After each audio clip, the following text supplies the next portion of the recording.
Hello friends, welcome to my channel.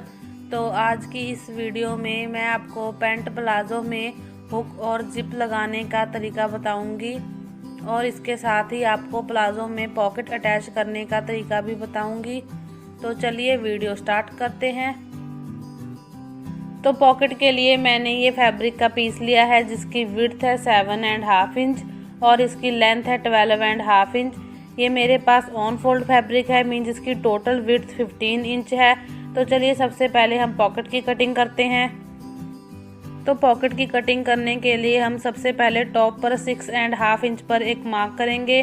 Bottom पर हमें कोई मार्क नहीं करना है। इस मार्क पर स्केल को रखते हुए हमें बॉटम तक लाइन ड्रॉ कर लेनी है। और अब हम बॉटम की फोल्डेड साइड पर भी 1 इंच ऊपर की तरफ स्केल रखते हुए एक लाइन ड्रॉ कर देंगे। अब इन दोनों लाइंस पर कट कर देंगे। तो अब हमारी पॉकेट की कटिंग कंप्लीट हो चुकी है। अब मैं आपको इसे प्लाज़ो में अटैच करना बताऊंगी। तो इसके लिए हम प्लाज़ो के फ्रंट पार्ट की सीधी साइड लेंगे। तो पॉकेट हम प्लाज़ो की राइट साइड में अटैच करते हैं और लेफ़्ट साइड में हमारी हुक और जिप अटैच होती है। तो सबसे पहले हम अपनी पॉकेट को लेंगे और इसे ओपन करते हुए इसकी भी सीधी साइड ऊपर की तरफ रखते हुए इसे प्लाज़ो के ऊपर सेट करके रख देंगे। और अब हम इस पर मार्किंग करेंगे। तो सबसे पहले मैं 1/2 इंच पर एक मार्किंग करूंगी जो कि हमारा सिलाई मार्जिन है, क्योंकि इसमें मैं अलग से बेल्ट अटैच करूंगी। अब इसके बाद मैं 5.5 इंच पर मार्किंग करूंगी, जितना मैंने पॉकेट का मुंह ओपन रखना है। आप चाहें तो 6 और 6.5 इंच तक भी मार्किंग कर सकते हैं। अब आपने जितना सिलाई मार्जिन लिया है उतना ही गैप रखते हुए हमें एक स्ट्रेट लाइन लगा देनी है। तो मैंने 1 इंच का सिलाई मार्जिन लिया है, इसलिए मैं 1 इंच का गैप रखते हुए एक स्ट्रेट लाइन लगाऊंगी। तो जो मैंने ये 1/2 इंच का मार्क किया था, यहाँ पर हम सिलाई नहीं लगाएंगे। इसके बाद जो हमने स्ट्रेट लाइन लगाई थी इसके ऊपर हम सिलाई लगा देंगे। जहाँ तक हमने ये मार्क लगाया था वहाँ तक सिलाई लगानी है।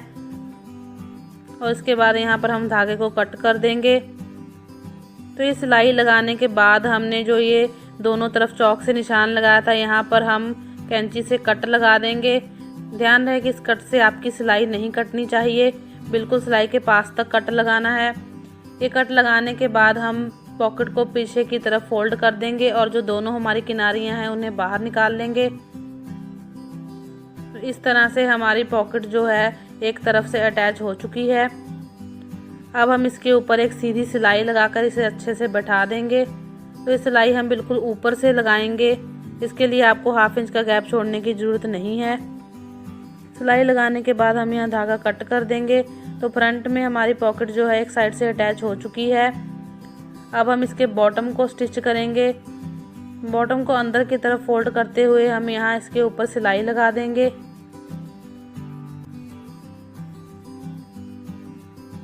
तो सिलाई लगाने के बाद हम इसे फोल्ड कर देंगे।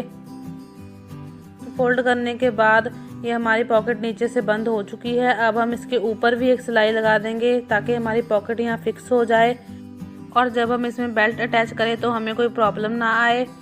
अब हम यहाँ ओपन साइड पर भी एक और सिलाई लगाएंगे और इस पॉकेट को अच्छे से फ्रंट्स के साथ अटैच कर देंगे। तो इस तरह सिलाई लगाने के बाद हमारी पॉकेट अटैच हो चुकी है।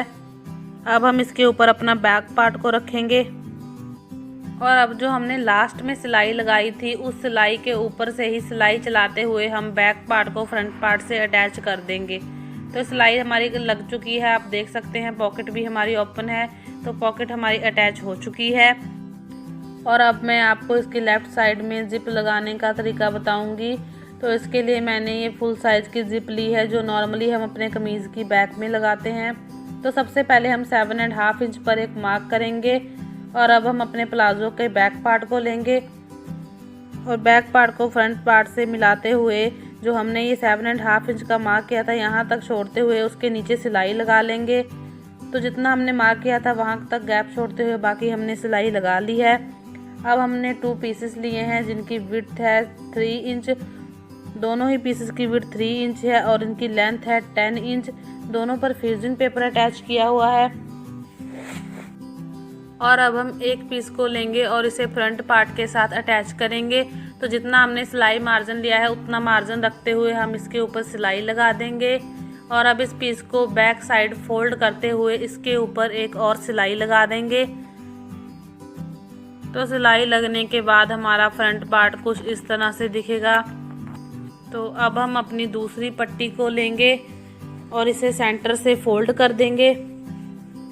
सेंटर से फोल्ड करने के बाद हम इस पर जिप की सीधी साइड रखेंगे और पट्टी की जो ओपन साइड से वहां से हम जिप के ऊपर एक सिलाई लगा देंगे। तो सिलाई लगाने के बाद अब हम अपने प्लाजो की बैक साइड को लेंगे और जितना हमने सिलाई मार्जिन लिया हुआ है, जो कि मैंने 1 इंच का लिया है, उतना हम अंदर की तरफ फोल्ड कर देंगे। अब हम उस पट्टी को लेंगे जिस पर हमने जिप अटैच की थी और जिप को ओपन कर लेंगे। तो जिस साइड से हमने जिप के ऊपर सिलाई लगाई थी उस साइड के ऊपर हम अपने प्लाजो के बैक पार्ट को रखेंगे और इसके ऊपर एक पैर की सिलाई लगा देंगे।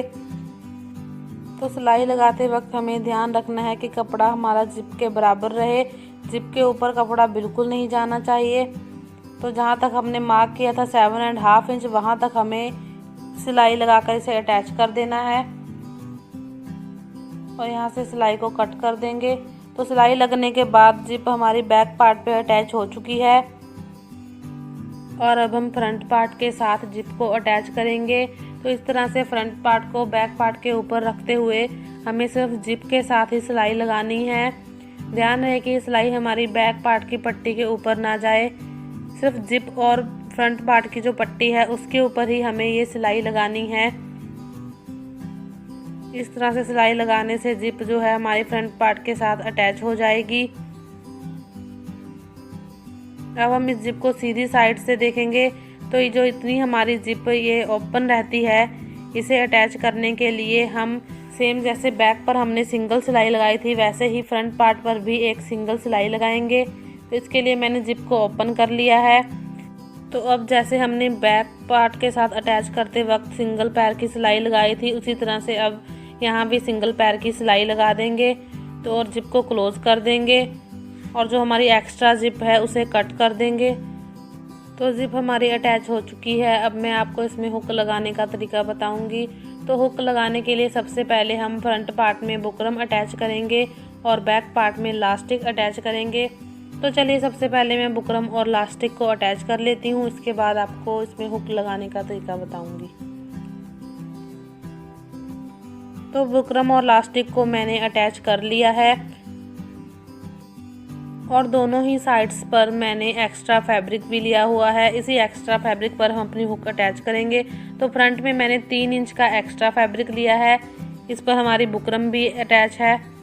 तो इसे इस तरह से अंदर की तरफ फोल्ड करके एक निशान बना लेंगे इसके ऊपर अच्छे से प्रेस करते हुए और इस निशान से तकरीबन 1/2 इंच आगे की तरफ हम अपनी इस हुक को अटैच करेंगे।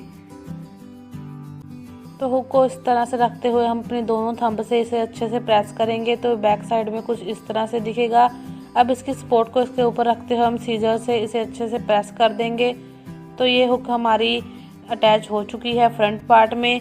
अब हम इसे इस तरह से जो हमने निशान बनाया था उसी निशान पर फोल्ड कर देंगे और इस तरह से इसे अंदर की तरफ फोल्ड करते हुए जो हमारा मार्जिन है अंदर की तरफ इसे फोल्ड करते हुए इसके ऊपर हम सिलाई लगा देंगे। तो इसकी तीनों साइड्स पर सिलाई लगाने के बाद जो हमारी हुक है वो फ्रंट पार्ट में अच्छे से अटैच हो जाएगी। देख सकते हैं आप कितनी अच्छी फिनिशिंग के साथ हुक हमारे फ्रंट पार्ट में अटैच हो चुकी है। अब मैं आपको बैक पार्ट में हुक अटैच करना बताऊंगी। तो इसके लिए मैंने बैक पार्ट में 3 इंच एक्स्ट्रा फैब्रिक लिया है। इस तरह से फ्रंट पार्ट की हुक को बैक पार्ट के ऊपर रखेंगे और जहाँ पर हमारी हुक आ रही है वहाँ पर हम एक निशान लगा लेंगे और इसी निशान के ऊपर हमें अपने बैक पार्ट की हुक को भी अटैच करना है। तो इस तरह से हमारी ये हुक है बैक पार्ट में अटैच होती है। इसे भी अच्छे से थंब से प्रेस करेंगे तो ये बैक पार्ट में कुछ इस तरह से दिखेगी और इसके ऊपर इसकी सपोर्ट को रखते हुए सेम इसे भी सीजर से अच्छे से प्रेस कर देंगे। इस तरह से ये भी हमारी बैक पार्ट में अटैच हो जाएगी। और अब जो हमने 3 इंच का एक्स्ट्रा फैब्रिक लिया था इसे डबल फोल्ड करते हुए बैक पार्ट के ऊपर रखेंगे और इसके भी तीनों साइड्स पर सिलाई लगा देंगे। इससे हमारी बैक पार्ट की हुक भी अच्छे से फिनिशिंग के साथ अटैच हो जाएगी। अब इन दोनों को एक दूसरे के साथ अटैच करते हुए इस तरह से क्लोज कर देंगे। और इसके बाद हम अपनी जिप को भी क्लोज कर देंगे। तो इस तरह से प्लाजो में हुक और जिप हमारी अटैच हो जाएगी। तो अगर आपको मेरा ये ट्यूटोरियल पसंद आया हो तो इसे लाइक करें, शेयर करें और मेरे चैनल को ज़रूर सब्सक्राइब करें और बेल आइकन भी ज़रूर प्रेस करें मेरी आने वाली हर नई वीडियोज़ की नोटिफिकेशंस के लिए। Thanks for watching.